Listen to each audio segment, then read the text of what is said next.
Well, good morning, everybody. Good morning. Good morning. I tried. This is the fourth week we've done this. Good morning, everybody. Good morning. Good morning. All right, fourth time is the charm. I'm Paul Frey, President of the Chamber. We're glad to hear for Decision 20, our 6th Congressional District Forum. We'd like to speak. If you're walking around, please wear a face covering. If you want for social distancing, obviously eating or drinking, for your face covering. We have some sanitizer at the table if you can use that. Thank you for cooperating there. We do want to mention a couple of our elected officials, in addition to the ones running for office today. All of them are running for office, actually. We'll hear from today. So we have from the City of Hagerstown, Council Member Austin Heffernan and Emily Keller. Good morning. Welcome. I do want to acknowledge Delegate Neil Parrott and Congressman Trone. Good morning, gentlemen. We'll hear from you shortly. Thank you. On behalf of the community, the Chamber, thank you all four of you for your public service. We appreciate it. We know it's not easy. We know also running for office is not easy, so thank you for the effort you're making on your behalf. We'd also like to thank the Maryland Theater. This is our fourth Wednesday here. They've done a great job. Let's thank Maryland Theater for the setup. Also, our breakfast this morning, compliments of Charlene Sands and River Bottom Roaster Coffee. Ladies, thank you very much. And we have the Chamber staff works really hard on this. Donna and Tiffany and Brianna, thank you ladies for getting us organized. Just a couple of upcoming events I'd like to remind you about. We have our 18th Annual Economic Summit at Fountainhead Country Club. The very famous Anibal Basu economist will be there that evening. So we were limited because of COVID. I think 168 people on. Normally we're north of 200, so if you're interested, let us know. We'll be practicing social distancing, face covering, taking temperatures, we serve food to you, so we'll make sure within the guidelines we're safe. We have our pre-legislative forum with our delegation, Hagerstown Community College. Thank you, Dr. Klauber. We're hosting us Tuesday, November 10th at 7:30 in the morning. We have our Public Safety Awards coming up. It was supposed to be in June, but because of COVID, we moved it back to November 12th. That's at Fair Play Fire Hall. That'll be a great event. That's also in the morning of November 12th. And lastly, we can all use a few more dollars. We have our Business Social Hour in the month of November. Speaking of Charlene Sands, they'll be hosting that at Mulberry Loft. Charlene Sands, River Bottom Roaster, and Side Method. If you're a Chamber member, you're in the drawing for $5,000. $5,000, but you have to be there to win. You have to register by noon that day. If you're not registered yet, please consider doing that. And it's now my pleasure to bring up Dwight Clark. He and Greg Lloyd here on behalf of Jamison Door and their sponsors this morning. Please help me welcome Dwight Clark, President of Jamison Door.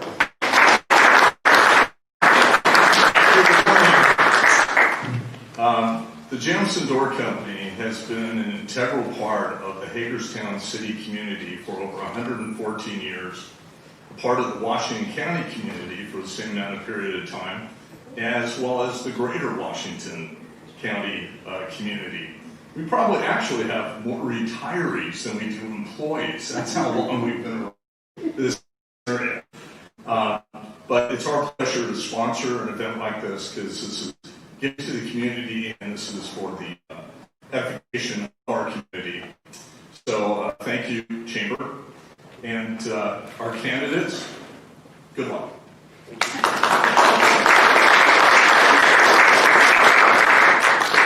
Thank you, Dwight. We appreciate your support over the years. It's really important to us, and you're doing what we're doing. Just a couple more things about this morning. First of all, the questions you're going to hear were created within our Chamber members. We have our Government Affairs Committee. They put these questions together. They put the finishing touches on them. We think they've done a nice job. We also want to remember those in attendance. We've had a great 3 weeks. This is the fourth week we've done this. We've had great success. This is a forum, not a rally, so we ask that we have a quorum here. When we're at the case, we're cheer them on. But when there's questions and they have the answers you like, don't like, we ask you to reserve the cheering and jeering. So that we can hear the candidates and what they say. Our goal is not to endorse candidates. We want to educate all of you. We're recording this. It will be put on Facebook later this morning. And so other folks out here will be able to see this as well. We have our moderator here, in case you couldn't find him, Gary Hayes. He's, thank you. He's our immediate past board chair. He is co-chair of our Government Affairs Committee, and he's all about Maryland. So Gary, thank you this morning. He will moderate. Donna up here will be timekeeping, and Gary will talk about how long you have to answer each questions. At 15 seconds, you'll see a yellow card, and then at when time's up, you'll see the red card, and then we ask you to finish your sentence. You know, we're not brutal here, but just finish your sentence thought. However, if it goes on, more than we think it should, Donna will hit that red light, and we'll turn the microphone off. But we have not had a lot of issues over the week, so we don't anticipate that being a problem today. So with that, I'd like to, again, introduce Gary Hayes, and then bring up the candidates. So let's welcome them here this morning.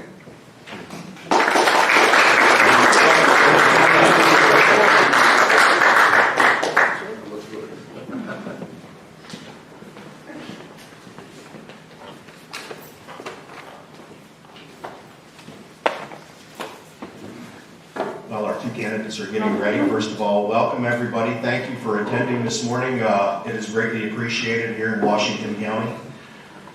The questions this morning, as Paul said, were derived from local committees of the community. And what I'm going to do this morning is I will start with Mr. Parrott. You will have 90 seconds. Mr. Trone, you will then have the exact same question.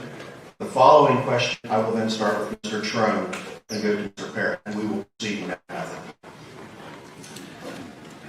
Both candidates were submitted some pre-form questions. Those questions are listed on our website. There's 3 of them that will be there, and that will take us down to our first official question of the day. And what is your role? Excuse me. This is based upon your role representing Washington County in the 6th District. First thing I want to know is tell me a little bit about yourself and why you're running. Well, good morning. Delegate Parrott, it's certainly a pleasure to be here. Thank you, Chamber, for hosting, and Gary, thank you for the questions, for moderating. As I think about why I'm running, really it goes back to 10 years ago. Why did I run for state delegate?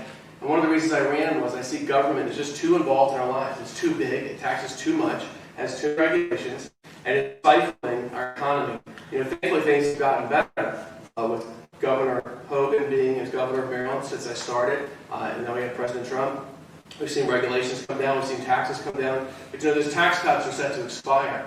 We need to make sure that this continue. I've been in Maryland my entire life. I grew up in Anne Arundel County, actually was born in the district at Bethesda Naval Hospital. Went to Old Mill High School, and while I was in high school, I watched the Reagan-Mondale debates. Very interesting. We actually video recorders just come out. We taped them, and my dad helped me. We brought it into school with my government politics class. You couldn't ask for a better year in 1984 to be in government and politics. And during that time,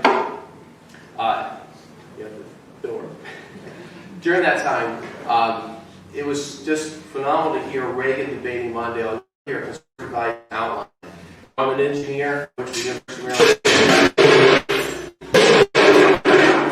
Got my MBA from Mount St. Mary's University, right here, close to the district. And I'm thankful to be able to be in Maryland, to represent Maryland. I look forward to representing District 6 in the U.S. Congress. Thank you. Thank you very much.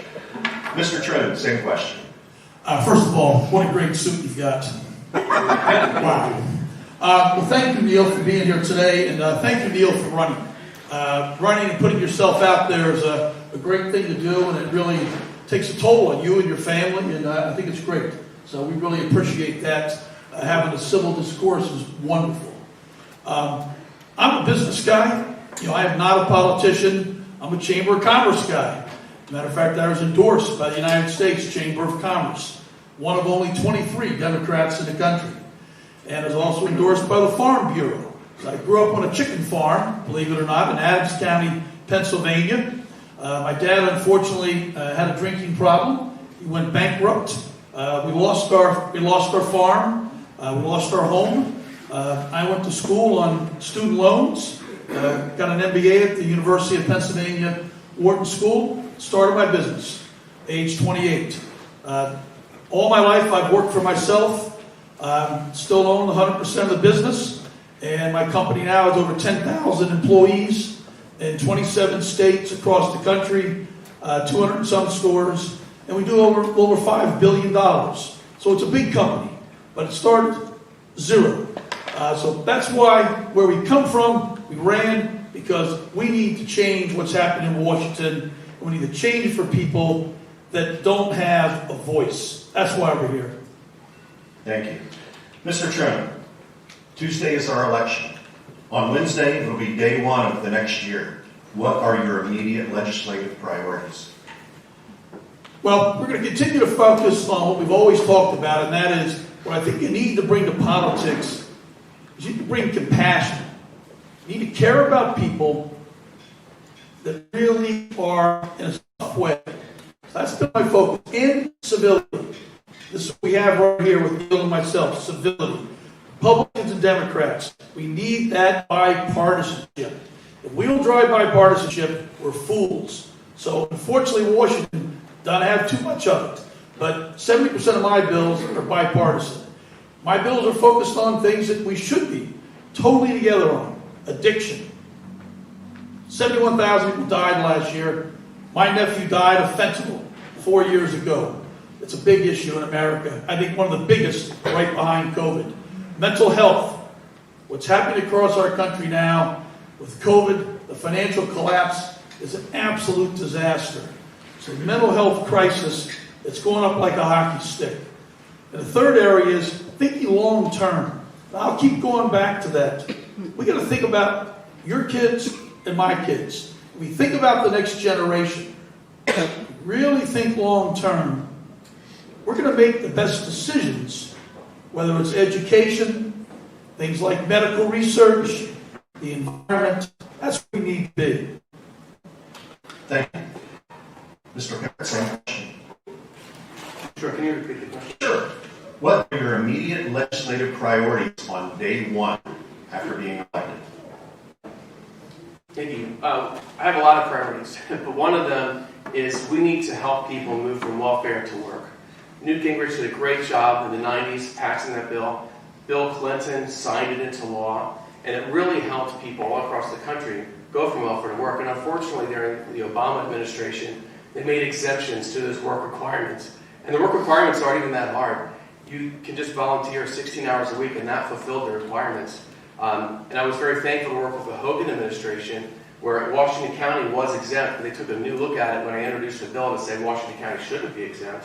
And when they relooked at it and said, okay, Washington County is no longer exempt. And when we did that, what we saw on the unemployment rolls, and these are people who are able-bodied adults without dependents, the people who were on it dropped by 27%. So about a quarter of the people just left the program because they got jobs. And then that remained on the program, 67% actually had jobs, up from 42%.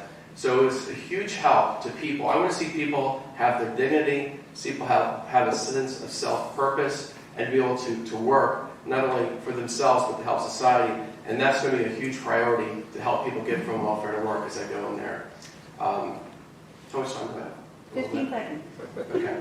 Obviously, bipartisanship is a big deal for me. I want to talk about that more in the discussion today. But even just this last session, I co-sponsored a bill with a Democrat from Harford County, and we worked very, very hard, got publicity together on it, and it's very important that we do work together across the aisle to get things done.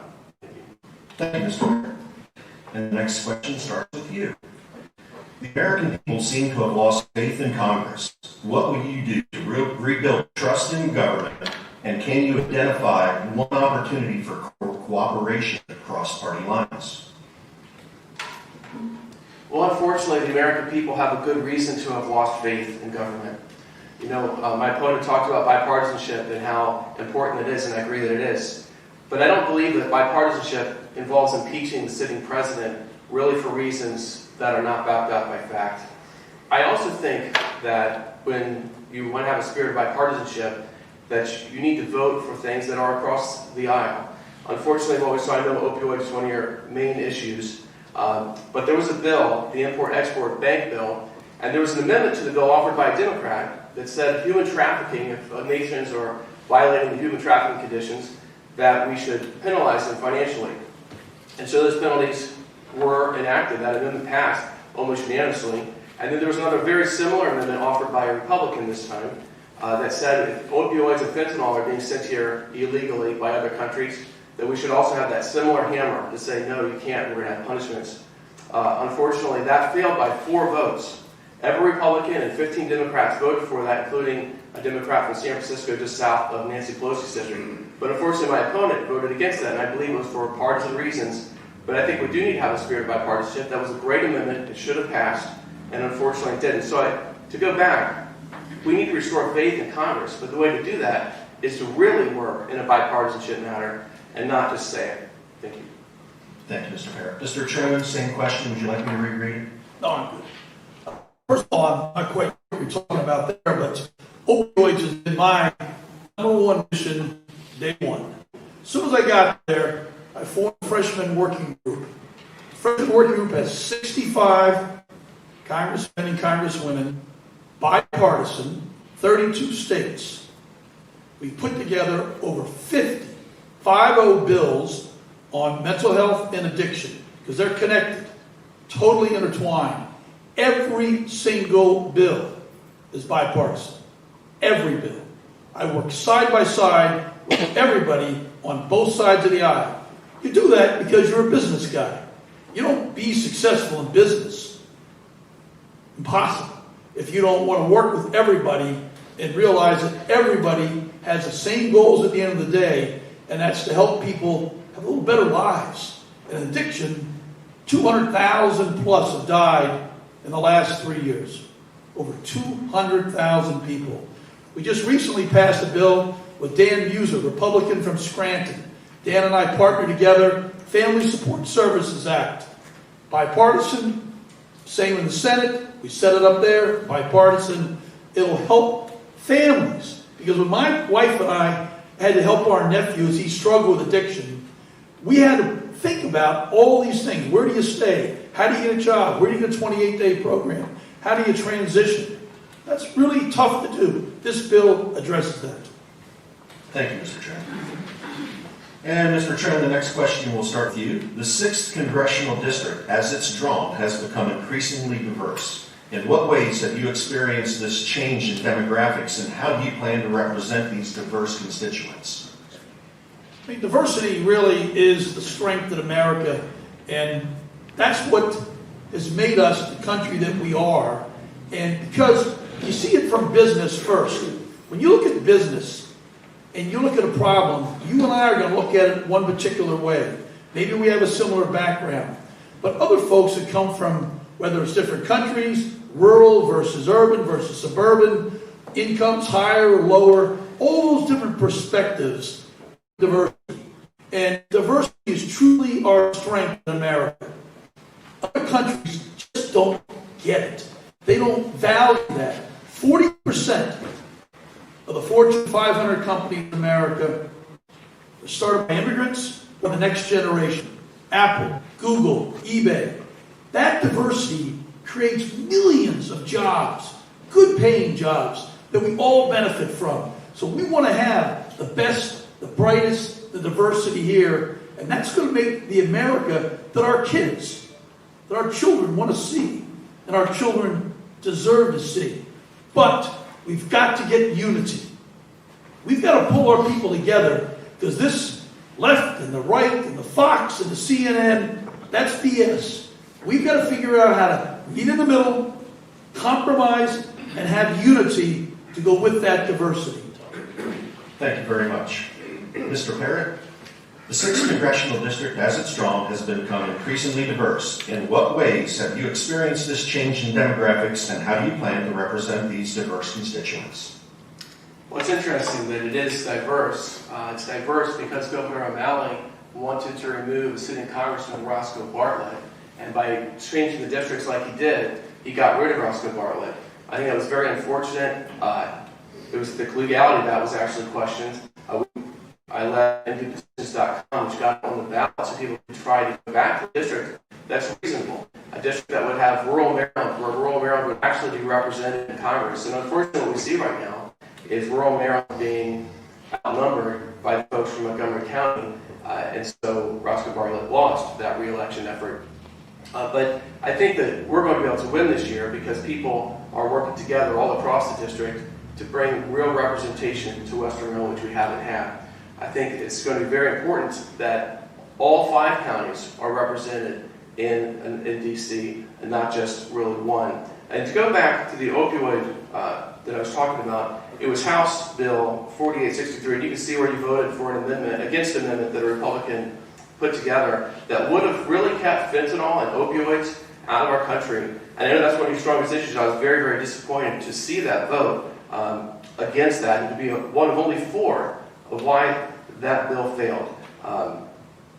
Because we really did count on it to go there and fight opioids, but unfortunately didn't on that amendment. I believe it let us down, and I was very disappointed. And I can tell you, if a bill was offered like that by a Democrat, without a doubt, I would have voted for that amendment. Thank you. Thank you very much. Mr. Parrott, do you support term limits for members of Congress, members of Congress? Why or why not? I do. I've been on the record supporting term limits actually as a state delegate. Also, I support term limits for Congress. Now, I'm not going to voluntarily term limit myself because I believe that people who do that on one side of the aisle or the other are compromising their ability to be effective. But I have signed on already to have a constitutional amendment for term limits. Also, now that we have a new revised U.S. Supreme Court, the states can pass their own laws that say we want term limits. So in Maryland, we can say that Congress are term limited. I actually introduced that bill last year. Actually, it was a different bill. I introduced that several years ago.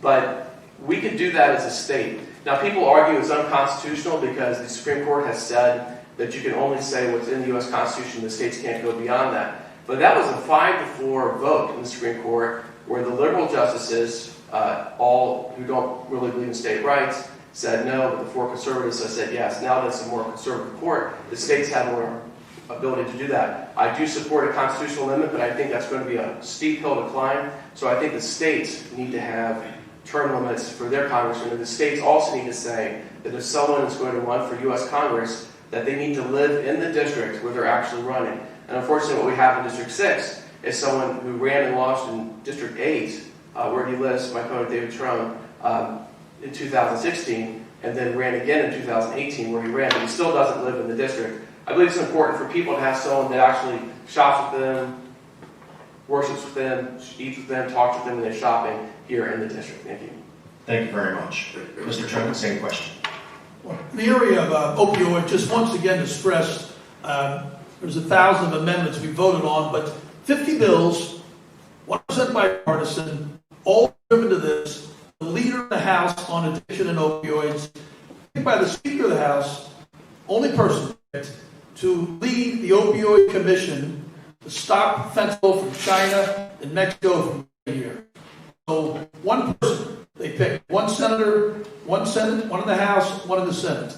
And term limits, I'm all in. I think term limits is a great idea. Total support, always supported term limits. Public service should not be a career. I mean, that's a lousy career. People ought to have a job, a real job, and be in business. And after you're in business, maybe go serve for X number of years. Then go back into business or whatever else you want to do. Term limits is a really good idea, so we have fresh faces and new ideas and not the same old, same old. Gerrymandering is a national disaster. We've been crystal clear on that. The district itself right now actually splits my town right in the middle. My town, where I sit, used to be part of the district, then they took it away. It's going back and forth over the years. I live right on the Potomac River, same area. I represented rural America pretty well, endorsed by the Farm Bureau, lived on a 200-acre farm. I got farming down pat. Thank you very much. Mr. Trone, we will start with you on this question. Should all candidates running for federal office, including the president, be compelled to release their taxes? Why not? That's pretty clear. Everybody's got to release their taxes if you're running for the President of the United States.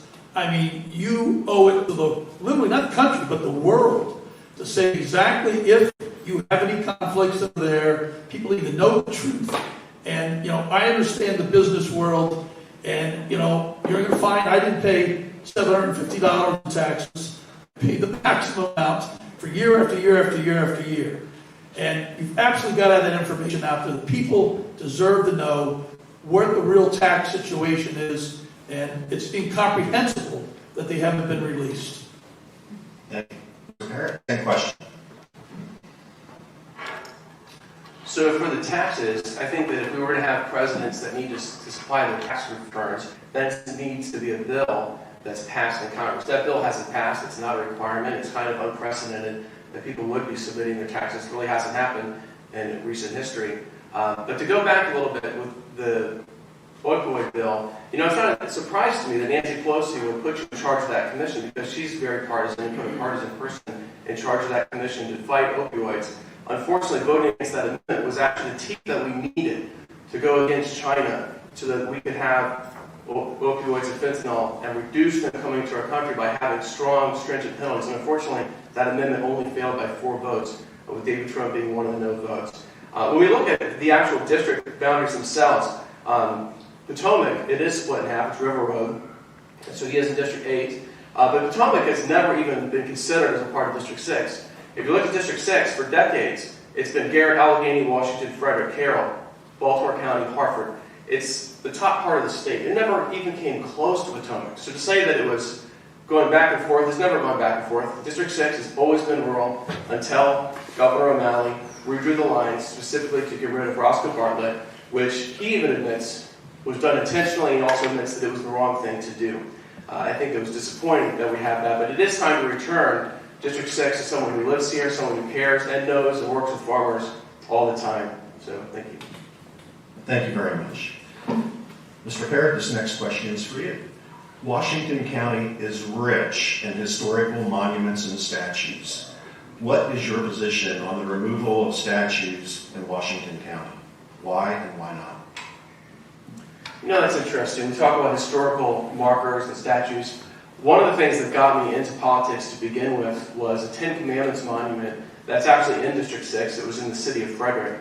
The ACLU, which you contributed lots of money to, sued the county and the city and said, we need to remove this 10 Commandments monument because one person thought it offended his own beliefs. You know, you can choose to look at it or not look at it, but it was in a graveyard, the Benn Street Memorial Graveyard, and it had many other monuments there. You know, I was very thankful to be able to fight that. If you go there today, you'll see that it's still there. I worked with Pastor Luke Robinson, who's an African-American pastor in the city of Frederick. He led the effort, and then I heard him on the radio. It was my birthday, and I told my wife, hey, we should go to the city hall tonight to try and keep the 10 Commandments there. And she said, really? Well, it's your birthday, so you can do what you want to do. So we both went, and I testified to keep the monument there, and thankfully it's still there. There's a long story. I formed the Friends of Frederick Committee, and we had to really fight to keep it there, and thankfully it is. But should we keep the Robert E. Lee statue? Look, is there a better place to have a statue than in Antietam battlefield? You know, both sides a person who donated it with his own money. And when he gave it to Antietam battlefield, he agreed to keep it and to make sure it was maintained. That would be a breach of contract if we try to get rid of that monument. That doesn't make sense. We need to keep it there. We need to remember all of our history, and we need to make sure that we keep monuments up and don't try to rewrite history. We don't try to go against what most people, especially in this area, would like to see stay. Thank you. Thank you very much. Mr. Trone, same question. Yeah. Just to loop back to the previous question, what you said about Potomac not being in the district is just untrue. Untrue. You got to go back and actually look at the maps. If you looked at the maps, you'd have facts. So that's real simple. Historical monuments, we've got to maintain and hold on to our history. And, I mean, it's so crucial to who we are, where we've come from. So I'm not in favor of tearing monuments down. That's just wrong. It's part of our history. But we've got to keep the historical context. The particular monument you're talking about has no historical context whatsoever. Absolutely. Wrong position, wrong person, whole thing, the horse, everything, wrong. But really, that's a waste of my time. My time's got to be focused on mental health, addiction, medical research. Did you know in medical research, we get an 8-to-1 return on our investment? That's about your kids and my 8-to-1 return. We only fund 19% of the requests going to NIH. They believe, Francis Collins, Fauci's boss, that we could fund 35%. we get the same 8-to-1 return. So we're leaving tens of thousands of lives that we're not curing those diseases that are absolutely curable right now. And we're not doing it because we're penny wise, pound foolish. We don't think long term. Thank you very much. Okay, we're going to be moving on to our second segment here, and this one is going to be Congress and the economy. And Mr. Trone, we will be starting with you. Is the current economy going to fix itself, or is there a role for the federal government to intervene? If so, what is that role? Well, federal government has got to intervene. This is about the biggest crisis we faced in our lifetime. I mean, COVID's taken almost 250,000 people now, but we got to get away from the statistics. We got to talk about the 43 people in Frederick that are dead, the 104 in Washington County that are dead, the 140-some in Frederick County that are dead. So we got to get back to Bill and Sam and Sally, people that had moms and dads and children and brothers and sisters. We've got to really focus in on what this has done to our country.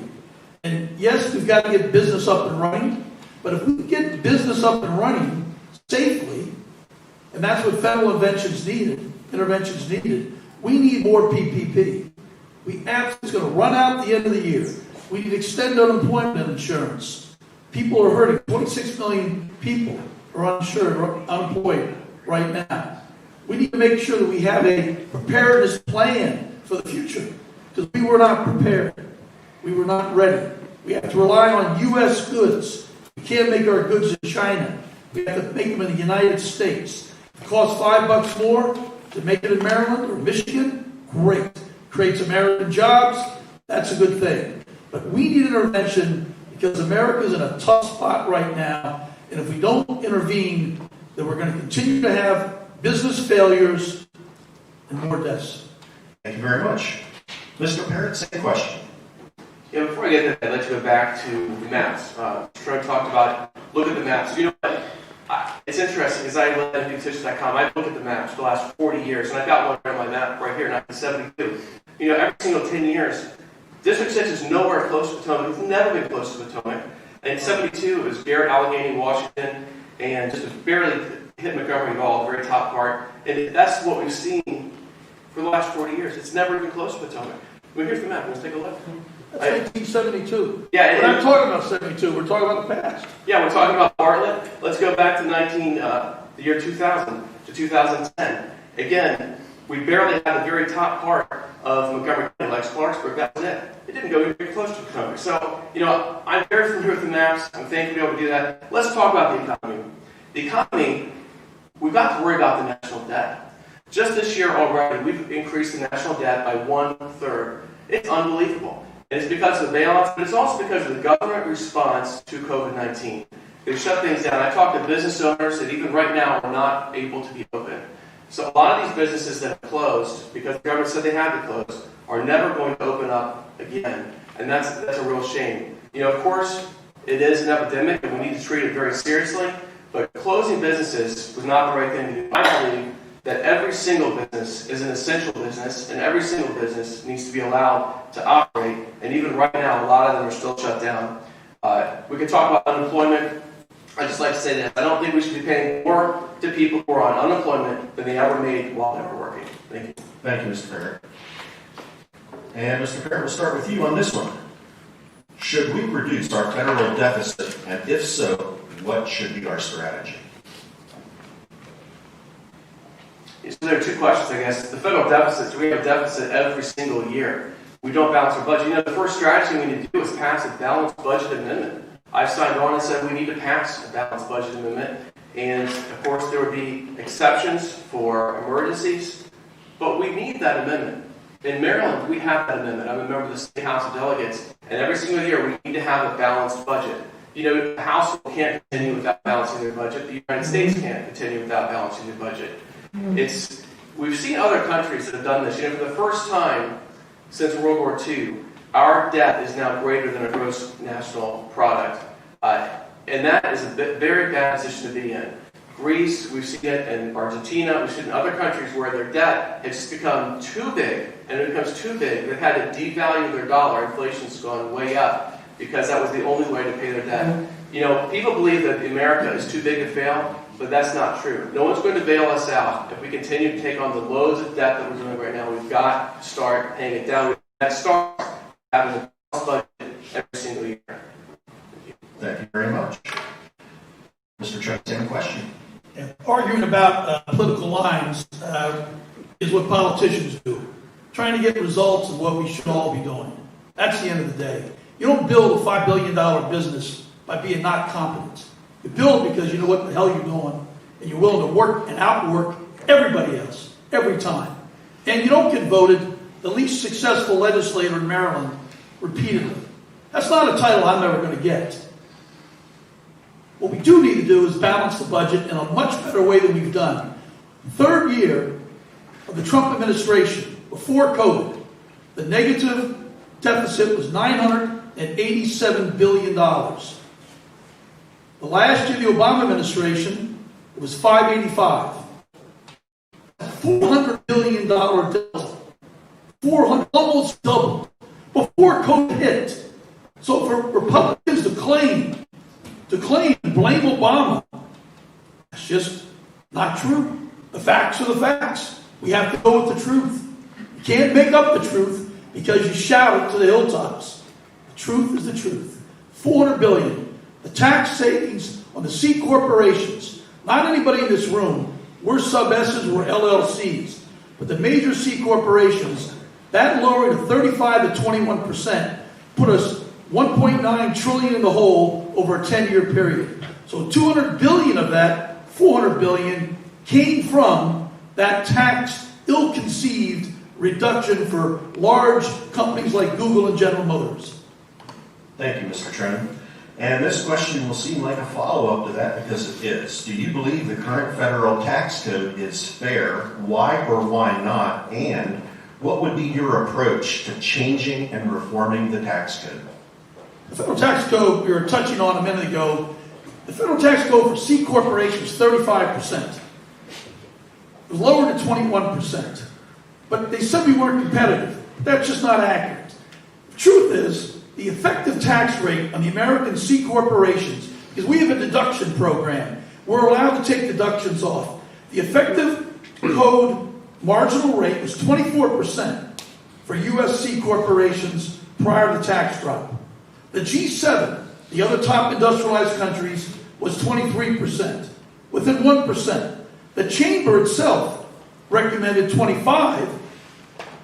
Trump went to 21%. We need to take that back up to probably what Joe Biden suggested, 28%. America is more than competitive. It will affect anybody in this room. There's no C Corp in this room. No small business is a C Corp. We're sub-S's or LLCs. You understand? Taxes and business, that's the way it works. Those Fortune 500 companies have got to pay their fair share. They are not paying their fair share right now. And that's not right. Thank you very much. Mr. Parrott, same question. Thank you. And I'd like to go back, talk about that's what politicians do, is talk about line. Well, it was a baseless attack to say that I had said the line was the wrong spot. The facts, like you said, are the facts. The facts are the map is what the map was. And it's important to stick to the facts. It's interesting you talk about a $5 million business, and I'm glad for America where someone can go from nothing to something huge. I've got my own business, I run Traffic Solutions Incorporated. It's a great business. But it's interesting to get that $5 million business. If you look back in history, you were arrested 3 times because of that business. Because of that business, you were investigated many, many different states. You just spent $50,000 of your own personal money with your brother in Wisconsin to change their laws, to benefit Total Wines and More. And $40,000 of those dollars went to Republicans in the district. It's interesting. I believe that we really ought to follow the law and the spirit of the law. And when you started your company, it didn't follow the spirit of the law. You said you could only have one company, and yet one business. What you had were several under different people's names, and that's why you were arrested 3 different times. So I am thankful for America, where you can become rich and you can go from poor to rich by working really, really hard, but I think you should do it in a way that's fair, in a way that has fair competition. Everybody who works in the chamber like to see fair competition for businesses. As far as the tax code goes, we need to take the tax cuts that we need to make those tax cuts permanent, because if we don't, we're going to see a $4,000 tax increase for middle-class families who have, it's the average family of 4 people. Thank you. Thank you very much. And Mr. Parrott, we'll start with you. Over the years, Western Maryland's economy seems to grow more slowly than the surrounding jurisdictions. In your opinion, what is holding the area back, and what do you propose to help improve our economy? Yeah, unfortunately, that's a true statistic. And I think that we can do better. We can do much better. One of the things that's hurt Western Maryland is that manufacturing across this country has left. And a lot of the manufacturing is going overseas to China, for the most part. We need to have fair trade agreements, and unfortunately, we just haven't had them for the longest time. Since Nixon, he signed us up to work with China. Then we had Bill Clinton, who expanded it and got us into the basically most favored nation status. It's time that we act tough with China, that we have tough laws. Also, the new Green Deal is a terrible idea. My opponent has supported the Paris Accord Climate Agreement, and I oppose that. I don't think we should tie our own hands. You know, if you really want to clean the earth, the best way to do that is to have manufacturing come back to the United States, where we already have tough environmental laws. We don't want those manufactured jobs to go to China, where they have hardly any. Just look at the air pollution there. It's horrible. We need to have manufacturing here not only for climate's sake, but also so that we can have jobs. And we need to return manufacturing jobs to Garrett, Allegheny, Washington, Frederick counties.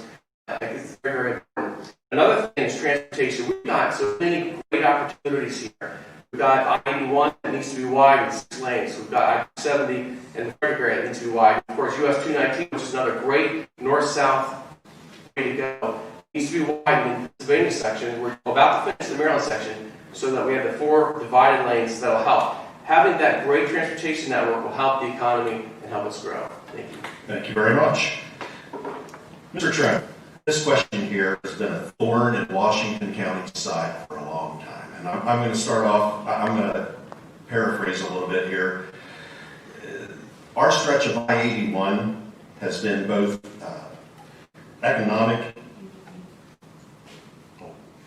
Did I skip one? Yes. I apologize. So it's I skipped over.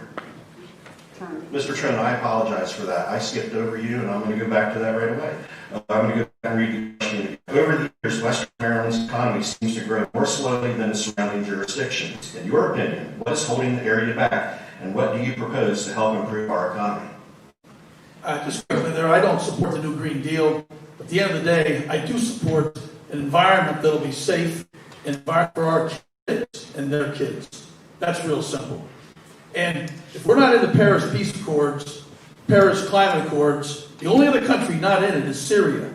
So if that's where you want to be with Syria, have at it. God bless you. At the end of the day, on Pennsylvania, when you're successful in life and you're really creating jobs and successful, you get attacked by your competitors.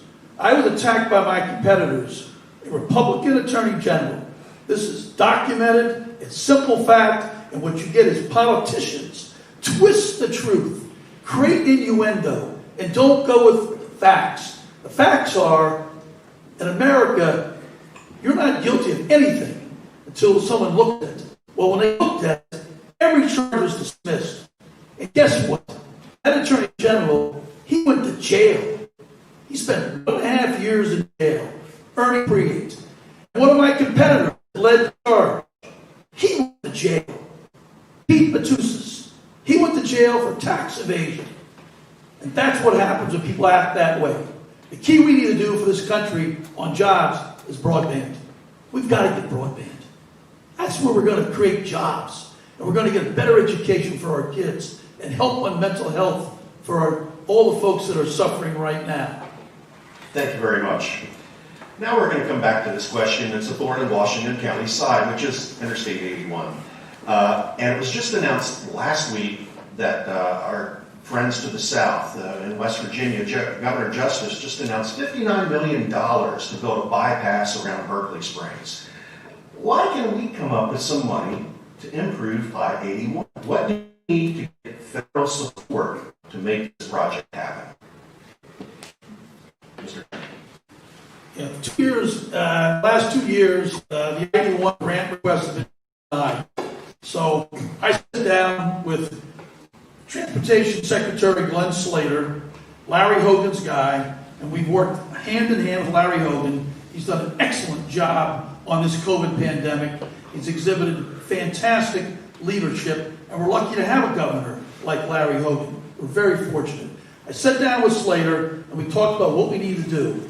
This road is top 1% of the truck traffic in America on 81. It carries 12% of our gross domestic product. This road is dangerous. It's got to get fixed, but we need a different way to look at it. We can't just keep sending the same application in. So Secretary of Transportation Slater is going to come up with me. We're going to visit the area. We're going to continue the talks. But our idea is we need to change the construct of the application, and we need to look at it as a regional application, not a Maryland application, because that corridor goes from Tennessee up to New York. So we've got to recruit Republican and Democratic congressmen from other areas because their businesses are being negatively affected because their trucking businesses, their manufacturing use this corridor. So we've got to go at it broadly and differently. If you keep attacking a problem the same way, you're unsuccessful. It doesn't make any sense. Thank you very much. Mr. Parrott, same question. Great, thank you. Before I get to that one, just going back to going to jail 3 times, being arrested. It's interesting. You did pay a large fine at the end of the day. And you did talk about how you spent millions and millions of dollars for yourself. The fact that people ended up going to jail, the attorney general, really had nothing to do with your case. When you went to jail, but not necessarily because of your case. And the fact that you gave $40,000 to delegates in Wisconsin to kind of buy favor, so they would change the law to favor your company, is just a fact as well. Now we look at I-81. I-81's got to widen to 6 lanes from Pennsylvania line to the West Virginia line. We've already done a good job. We're widening the bridge from West Virginia into Maryland. That project's going to be completed very, very soon. We need phase 2 to move forward. I worked for the state highway for about 13 years. We need to work with the state to make this happen. You know, Roscoe Barlow, when he was congressman, he did a great job on I-70 getting phase 1, 2, 3, and 3 done. Phase 4 on I-70 still needs to happen. That's the western part. But I believe you need a congressman to be down there every single day working with the Federal Highway Administration, with the Maryland State Highway Administration, and working with the Trump administration to get I-81 widened. I will be that congressman. We will get the job done. Thank you. Thank you very much. We're going to move on to our next segment. This one is health and social security. Mr. Parrott, we'll be starting with you. What has the federal government done to prevent the spread of COVID-19, and what do we still need to do?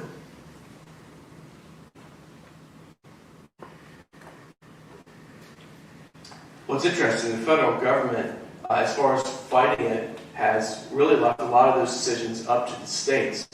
And I'm thankful they did, because states like North Dakota really didn't have any restrictions at all on businesses. Their businesses are doing just fine, and there was no reason to do those kind of restrictions in North Dakota.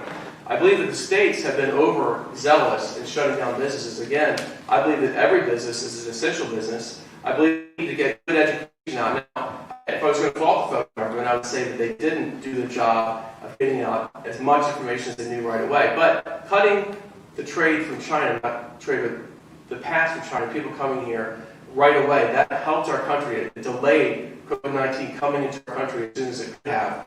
And it's interesting, the president was accused of many different things when he did that. And people are going to different Chinese events, the Chinese New Year, saying, hey, see, everything's fine. Well, it wasn't fine. COVID-19 was a huge problem. It was caused by China. And we need to make sure that we get education out to people and then let people make their own decisions as to what they're going to do to make sure that they stay safe and their families stay safe.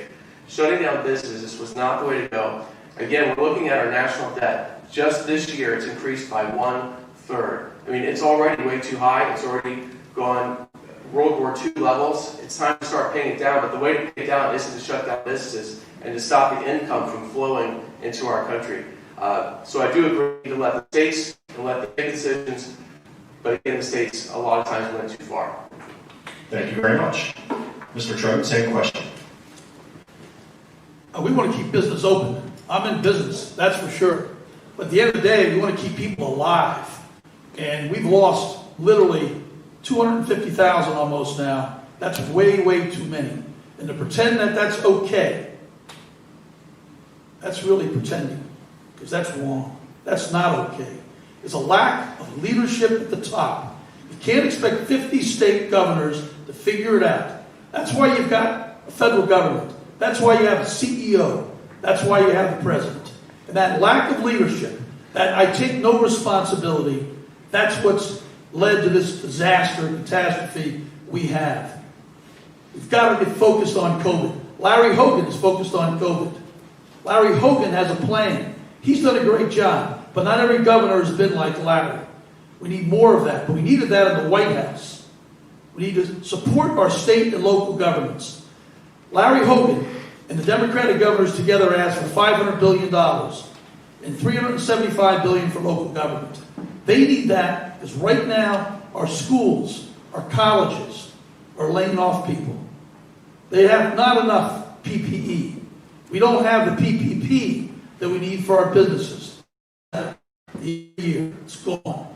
So our businesses are going to close, not going to come back like we should, unless the federal government stays involved. This is a once-in-a-lifetime issue. We've got to step up and do what's right to help people and save lives. Thank you very much.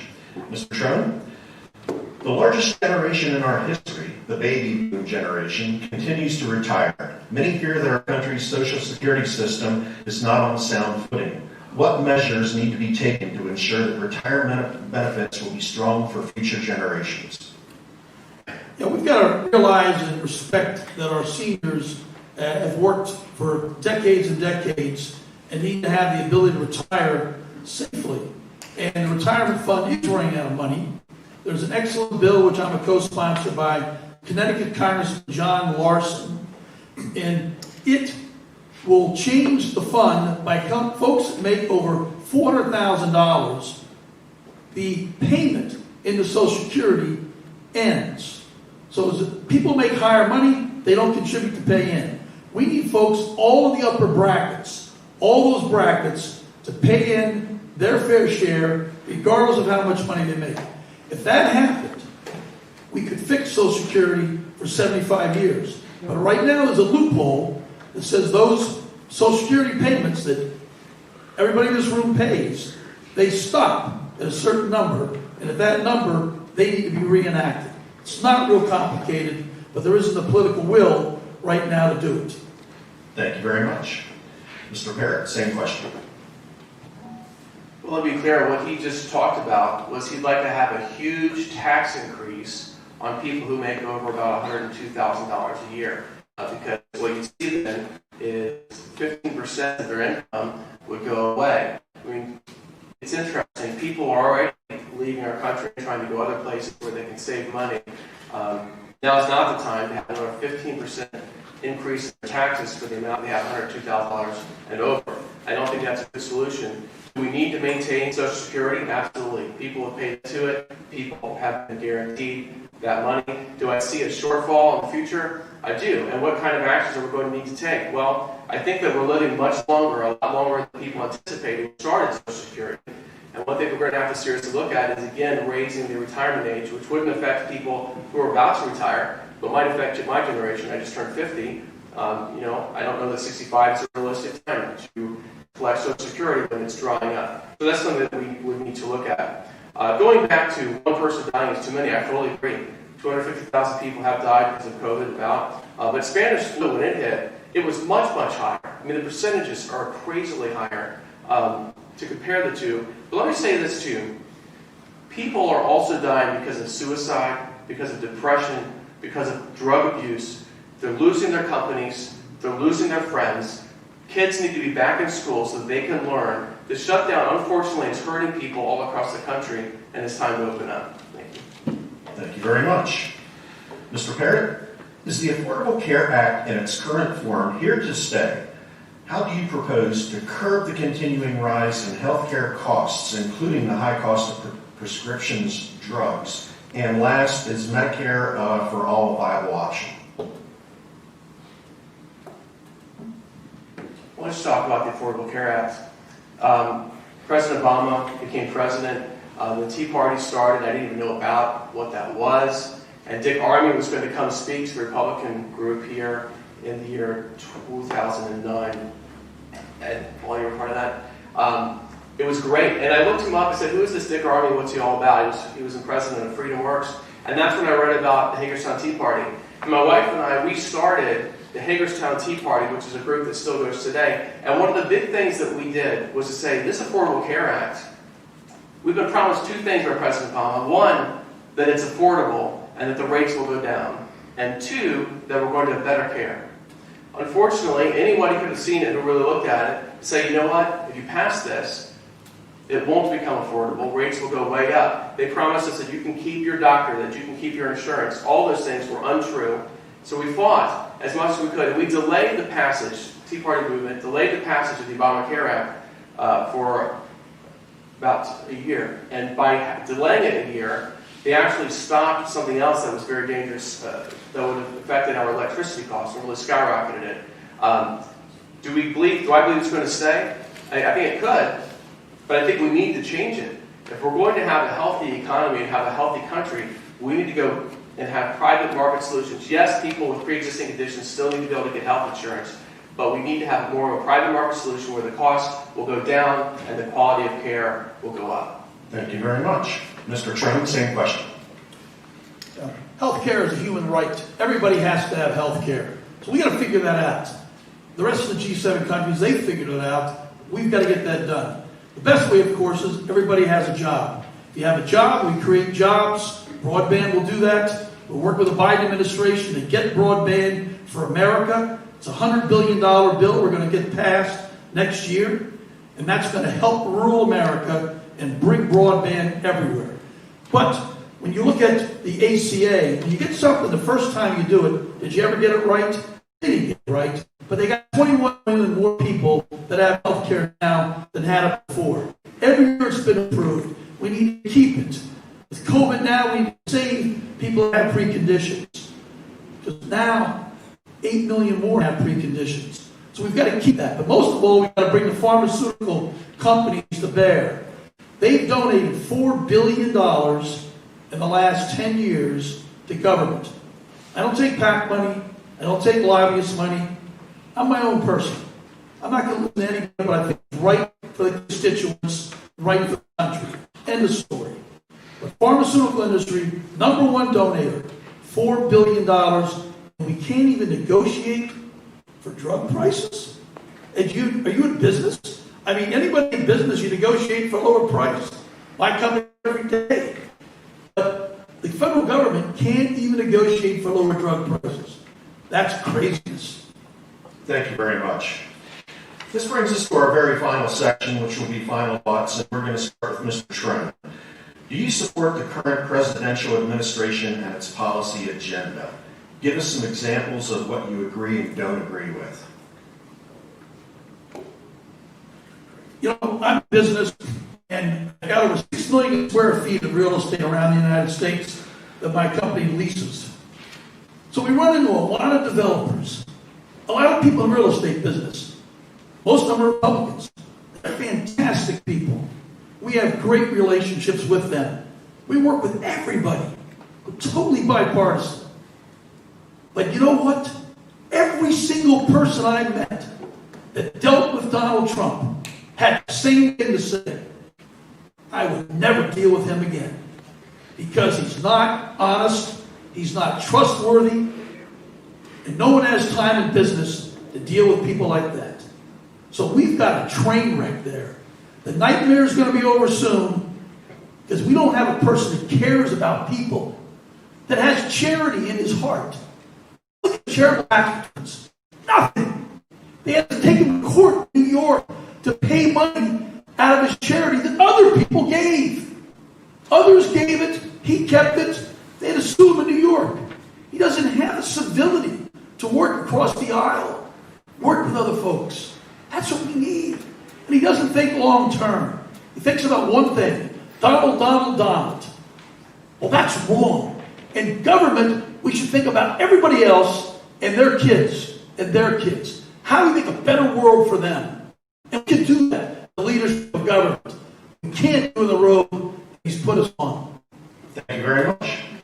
Mr. Parrott, same question. I'd like to go back a second. We talked about how we can help the economy.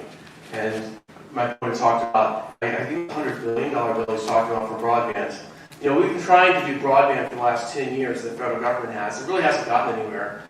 Really because it's not economical. It doesn't make economic sense. The Ronald Reagan said that from the government, and I'm here to help. Those are the nice, serious words in the English language.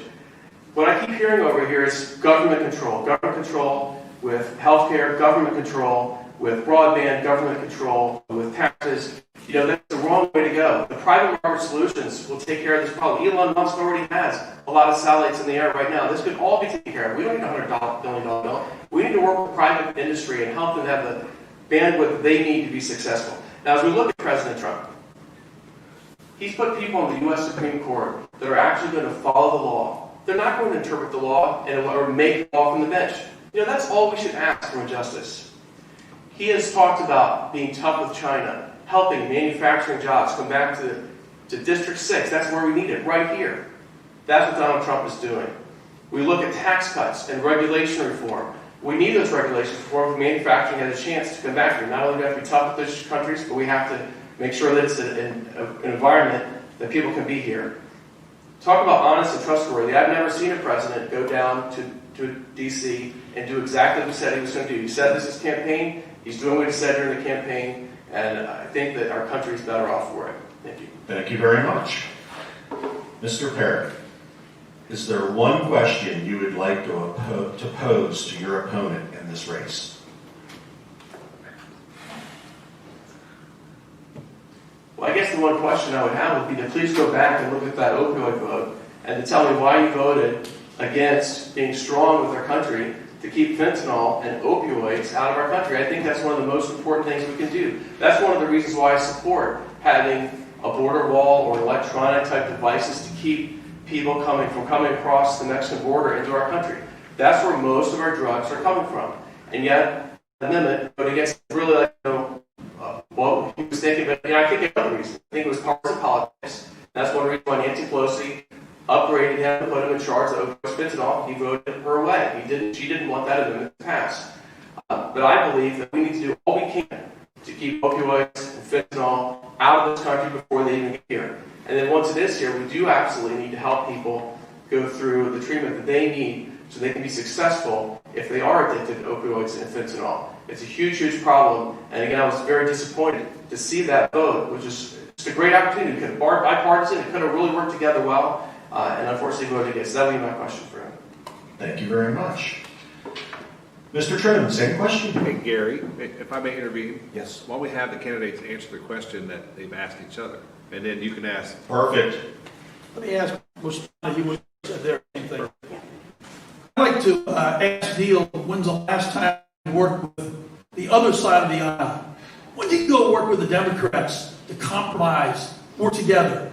I spent my time in the Republican side of the aisle, I can get anything past the Democratic side.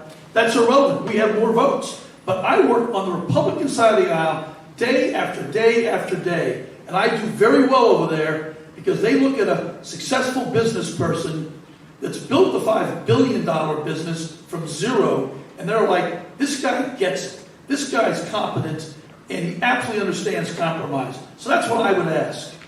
Broadband is the thing that we should be talking about, because you're right, Neil, about one thing. It's not economical. But on my farm, it wasn't economical to bring us electric. It wasn't economical to bring us a road. But we did the federal government. We need to go to rural America and the urban deserts and bring broadband. We've got to make it happen. It's $100 billion. I'm pushing the Biden administration. Seth Feldman, head of policy. I talked to Steve Ricchetti yesterday. He's the campaign chairman. And we're trying to get them over the line. And I think I'm going to get it done.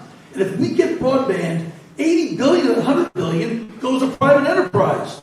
Because yes, private enterprise is the beauty of America. Private business will build the broadband efficiently. And then we can compete in rural America, create jobs. Thank you very much. And now, as Paul suggested, we're going to give each of you an opportunity to answer those questions, and we'll start with you, Mr. Trone, to answer what Mr. Parrott had said. And his question was? You want to repeat it? In the Import-Export Bank bill, there was an amendment that was offered by a Republican that only failed by 4 votes.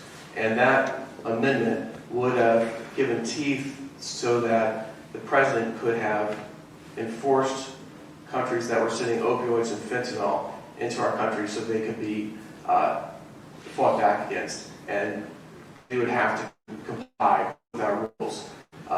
That same amendment already passed with human trafficking, and this was just a second amendment that would have done the same thing. The human trafficking wasn't our party because it was introduced by Democrat, and almost everybody voted for that amendment. This one became very partisan and only failed by 4 votes because it was introduced by a Republican. But since this is your main issue, I'm wondering why you voted against that amendment. You're like a broken record on that.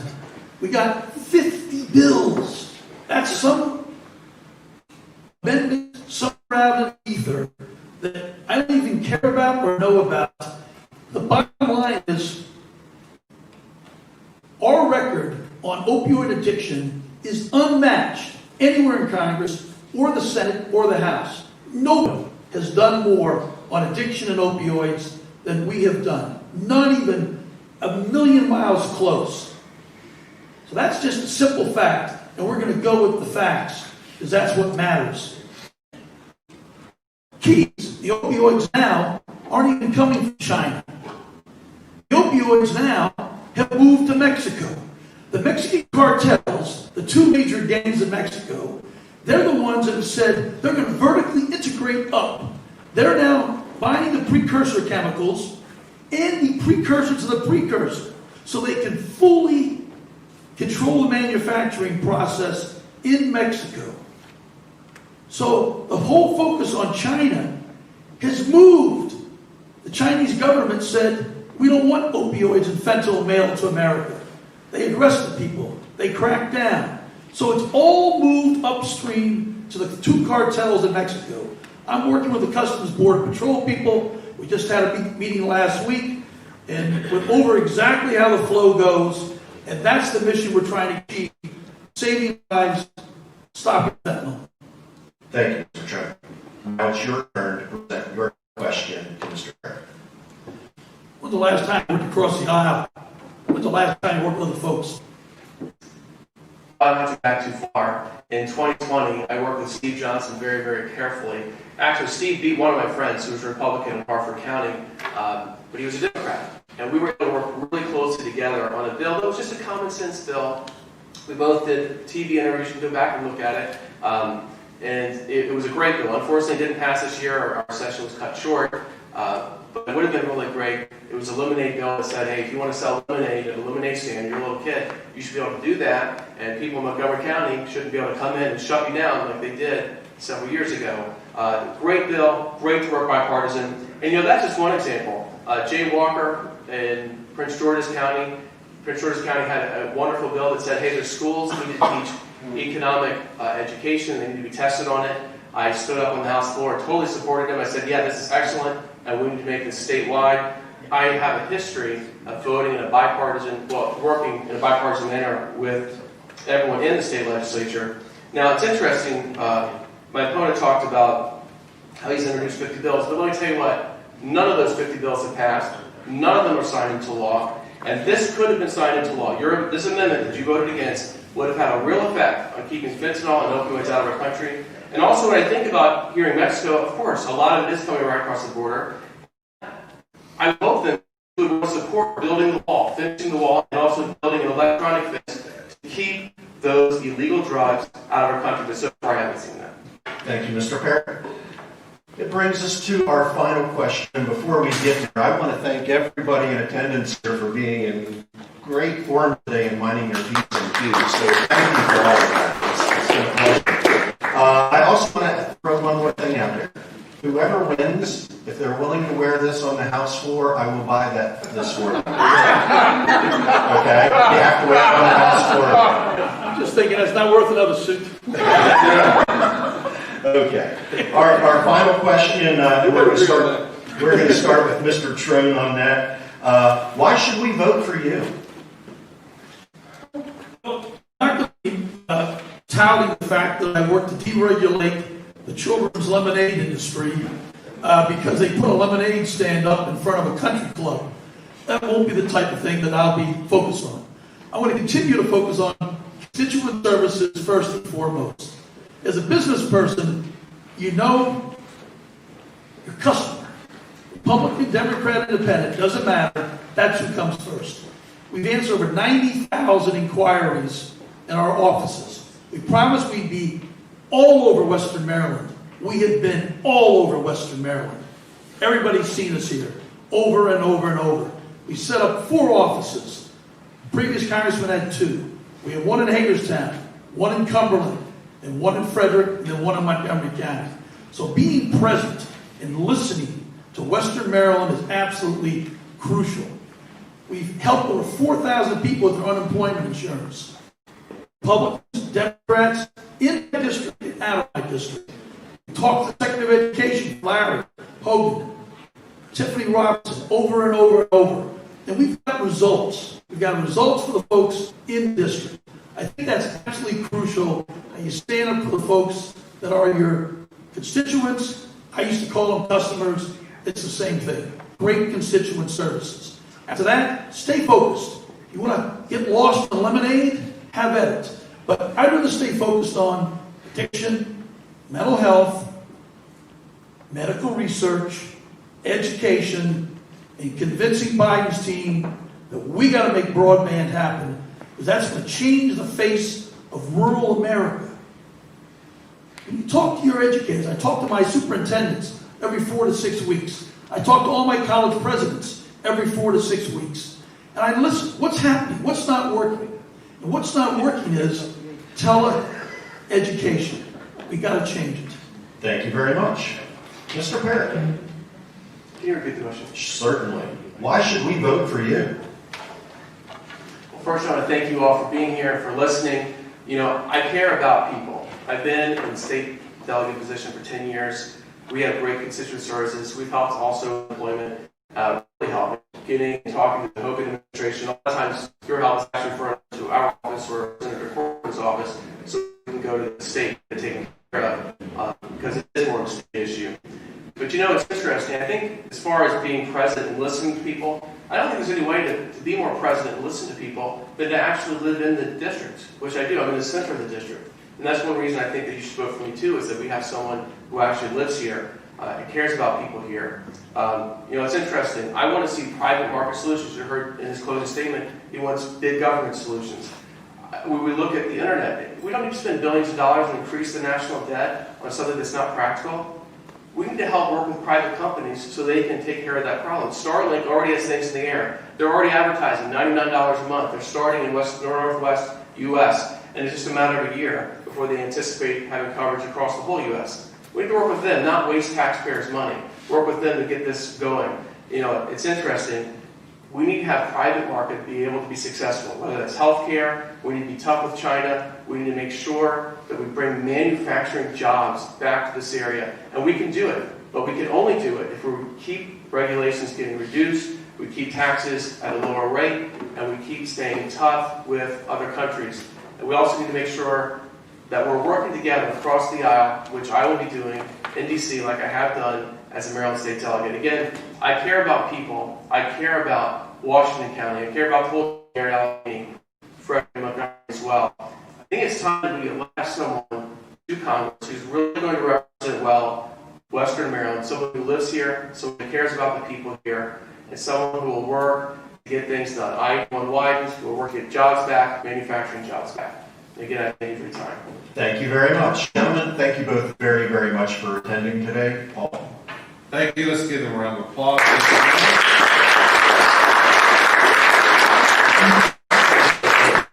Delegates, we again want to thank you for your work in public service. I think for very accessible, their staff are all very accessible. So thank you for serving your constituents. It's a job well done in your respective areas. I'm really impressed with all that Congress have to know and Congress have to know a wide variety. Plus, you have to run every 2 years. And so it's a big job. You have to know a lot. I'm personally impressed with all you've done to prepare and done for running for office. So thank you again. I'd also like to thank your respected supporters that are here and also watching this. I know you volunteers work very hard on behalf of your candidates, so thank you for the work you're doing. I know it can sometimes go unappreciated, not by your candidates, but by the people, the general public. So thank you for the work you're doing on behalf of your respective candidates. Gary, thanks again for moderating. Let's give another round of applause. Thank you. I want to see whoever wins wearing that suit in DC. And again, thank you all for, as citizens, for being educated, for knowing about the topics and the issues. So be safe and please vote. Thank you.